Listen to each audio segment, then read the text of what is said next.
नमस्कार. आज आपण 2 किलो ज्वारीपासून पापड्या बनवणार आहोत. चला तर मग ज्वारी स्वच्छ धुवून घेऊ. इथे तुम्ही पाहू शकता ज्वारी स्वच्छ धुवून घेतलेली आहे. आता ही ज्वारी एका डब्यामध्ये भरून घेऊ.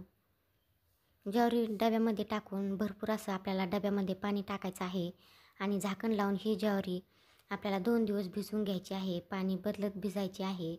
तर इथे तुम्ही पाहू शकता तिसऱ्या दिवशी ज्वारी मी पाण्यामधून काढलेली आहे. ज्वारी आपल्याला चाळणीवरच काढायची आहे आणि यामधलं पाणी सगळं निथळून आपल्याला घ्यायचं आहे. तर इथे तुम्ही पाहू शकता पाणी निथळून घेतलेलं आहे. आता ही ज्वारी वाळून घेऊ. जास्त कडक पण आपल्याला वाळायची नाही. फॅनच्या हवेखाली वाळून घेतली तरीही चालेल. तर इथे तुम्ही पाहू शकता ज्वारी आपली वाळलेली आहे. आता ही ज्वारी मिक्सरच्या भांड्यामध्ये टाकून बारीक करून घेऊ. तर इथे तुम्ही पाहू शकता अशा प्रकारे आपल्याला बारीक करून घ्यायचं आहे. जास्त बारीक पण करायचं नाही. जसा बारीक आपला रवा असतो ना त्याच प्रकारे आपल्याला ठेवायचा आहे. इथे तुम्ही पाहू शकता सगळी ज्वारी मी बारीक करून चाळून घेतलेली आहे. आता यामध्ये भरपूर असं पाणी टाकू. एकजीव करून घेऊ आणि पाण्यावर आलेला हा कोंडा चाळणीने अशा प्रकारे आपल्याला गाळून घ्यायचा आहे. इथे तुम्ही पाहू शकता चाळणीवर कोंडा आलेला आहे. अशाच प्रकारे आपल्याला 1-2 वेळेस करून पाण्यामधला सगळा कोंडा काढून घ्यायचा आहे. इथे तुम्ही पाहू शकता हा कोंडा आहे, यामध्ये पीठ येत नाही.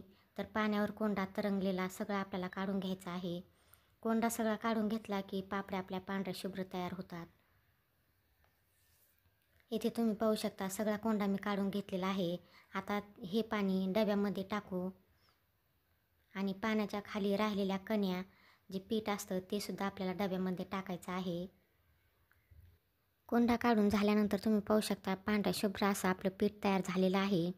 पीठ आणि पाणी दोन्ही डब्यामध्ये टाकून एकत्र करून घ्यायचं आहे आणि झाकण लावून हे पीठ रात्रभर भिजवून घ्यायचं आहे.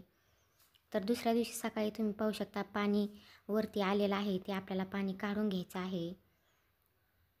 तर इथे तुम्ही पाहू शकता अशा प्रकारे आपल्याला पाणी काढून घ्यायचं आहे.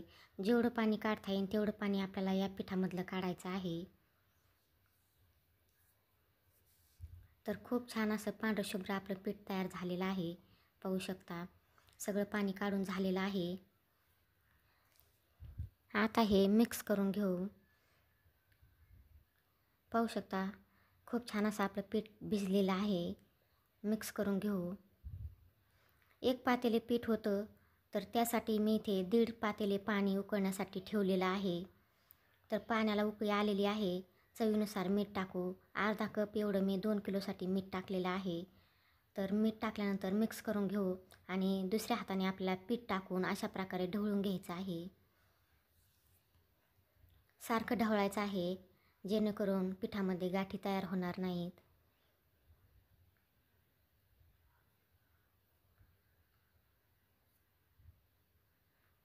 इथे तुम्ही पाहू शकता छान असा आपला सांजा तयार झालेला आहे.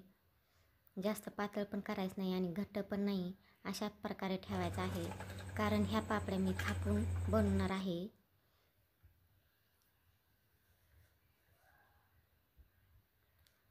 आता यावर झाकण ठेवून 20 ते 25 मिनटं सांजा शिजवून घेऊ.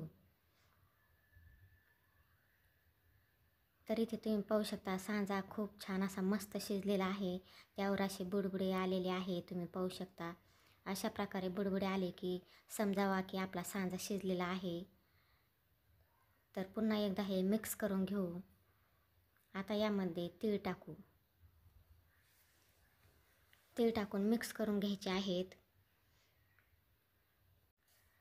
आता आपला सांजा पापड्यासाठी तयार झालेला आहे. चला तर मग आता पापड्या तयार करून घेऊ. तर इथे मी छोट्या पातेल्यामध्ये सांजा काढून घेतलेला आहे आणि इथे पाटावर मी 2 कापडं घेतलेली आहे. त्यावर थोडंसं पाणी टाकून हाताला पाणी लावून अशा प्रकारे आपल्याला पापडी तयार करून घ्यायची आहे. तर तुम्ही थालीपीठ बनवताना त्याच प्रकारे आपल्याला हे बनवून घ्यायचं आहे. थापून घ्यायचं आहे, हाताला पाणी लावायचं आहे, कपड्यावर सुद्धा थोडंसं आपल्याला पाणी लावायचं आहे आणि थापून घ्यायचं आहे. तर जी पापडी आपण आधी बनवली ती आपल्याला वाळवण्यासाठी टाकायची आहे. तर प्रत्येक वेळेस असंच करायचं आहे की जी पापडी आपण आधी बनवली आहे ती आपल्याला वाळवण्यासाठी टाकायची आहे. थंड झाल्यावर पापडी आपल्याला दुसऱ्या कपड्यावर चिटकत नाही. तर इथे तुम्ही पाहू शकता सगळ्या पापड्या मी तयार करून घेतलेल्या आहेत. खूप छान अशा पापड्या तयार झालेल्या आहेत. पातळसुद्धा झालेल्या आहेत पाहू शकता.